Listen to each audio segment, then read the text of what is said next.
Good morning students, welcome back to the online class.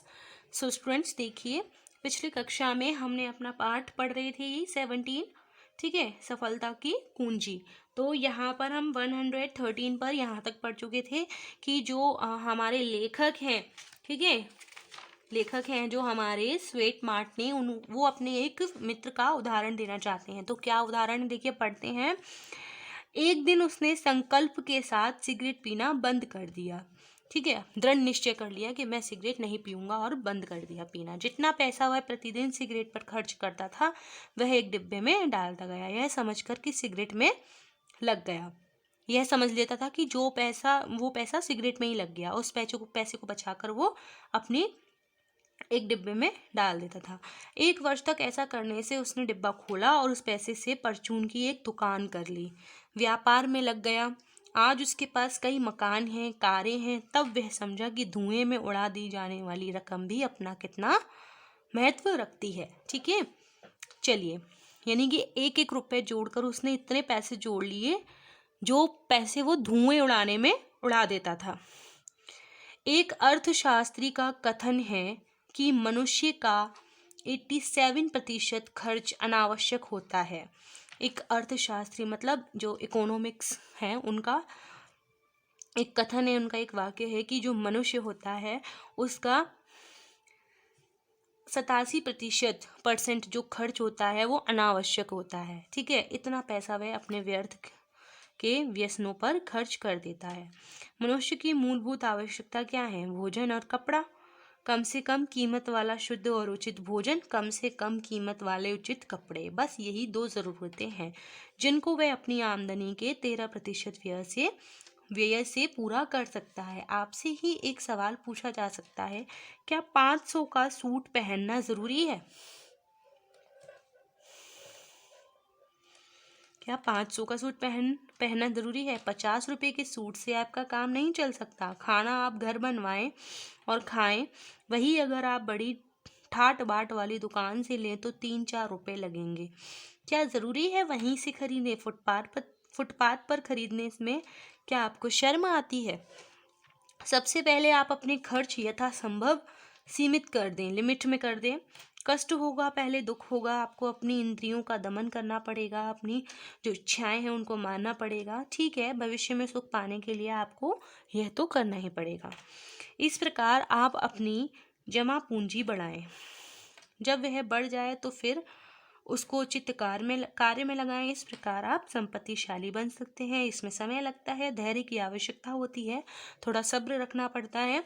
इस बात का हमेशा ध्यान रखिए कि धैर्य और संयम से अपना काम बराबर करते चले जाइए, आपको सफलता मिलकर रहेगी। पूरी आशा और विश्वास के साथ लगातार कर्म करते रहें, अपना अधिक से अधिक समय लगाएं। इस प्रकार आप अपनी इच्छा की पूर्ति कर सकते हैं। इसमें आपको थोड़ी समझदारी से काम लेना होगा, आप ज़रूर मैदान फतेह करेंगे। रॉकफेलर से एक बार पूछा गया, आपकी सफलता का रहस्य क्या है? अब देखिए, कोई भी काम करने से पहले मैं उस पर खुद अध्ययन कर लेता हूँ। हड़बड़ाहट या शीघ्रता से काम नहीं करता और ना ही कोई जोखिम वाला काम करता हूँ। रॉकफेलर का यह जवाब बड़ा कीमती है, इसको ध्यान में रखिए। कोई भी काम करने से पहले उस पर खूब मनन करिए, खूब ध्यान सोच विचार करिए। मान लीजिए आप अपनी पूंजी की सीमा के अनुसार कोई व्यापार करना चाहते हैं, जितना आप पर पैसा है उतने में ही आप कोई व्यापार करना चाहते हैं, कोई भी बिजनेस करना चाहते हैं, तो सबसे पहले उस पर विचार करिए, व्यापार का अध्ययन करिए, उसके बारे में जांचिए, पड़तालिए, उसके बारे में नॉलेज लीजिए, उस व्यापार की सारी संभावनाओं का पता करिए। इस प्रकार संतुष्ट होने के बाद उसमें हाथ लगाएं। देखिए, बिना पूर्ण रूप से विचार किए पूरी तरीके से विचार किए सोचे बिना किसी भी काम को या व्यापार को शुरू कर देना अपने आप को खतरे में डालना है। जब तक हमें किसी चीज़ की नॉलेज ना हो, जानकारी ना हो, तब तक हमें उस काम को नहीं करना चाहिए। जोखिम या खतरे, नुकसान की जरा भी संभावना या आशंका हो तो उस काम में हाथ ना डालें। जब तक पूर्ण रूप से संतुष्ट ना हो जाएं, अपना पैसा ना फंसाएं, उतना ही काम करें जितना आपके बूते में है। बूते के बाहर की योजना ना बनाएं। सबसे बड़ी बात यह है कि आप किसी पर निर्भर रहकर किसी कार्य को ना करें, यानी कि किसी और के ऊपर डिपेंड ना हो। जो भी कार्य करना है अपने बलबूते पर ही करें। अपने बूते पर ही काम करें, किसी के कंधे पर बैठकर चलना हमेशा खतरा है। आप लंगड़े हो जाएंगे, वह कभी भी आपको पटक कर चलता बनेगा। इस प्रकार आप फिर कहीं के नहीं रहेंगे। ठीक है, समझ में आ रहा है ना चैप्टर। चलिए आगे देखिए।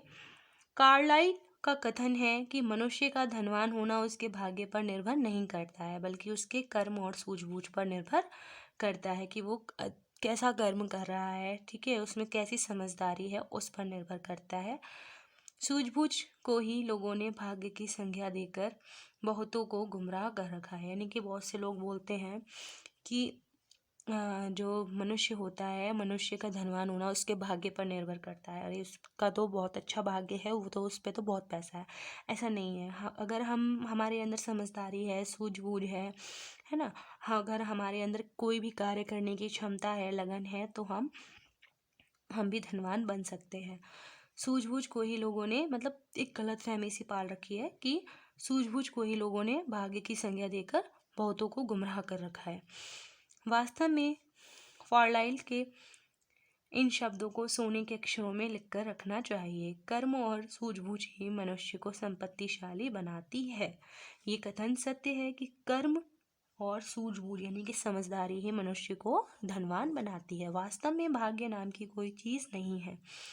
लगातार कर्म करें, अधिक से अधिक समय लगाएं, सब कुछ आपके पास चला आएगा। आप चाहें कि बिना हाथ पैर हिलाए घर बैठे आपके पास सब कुछ आ जाए, तो ऐसा असंभव है, ऐसा नहीं हो सकता।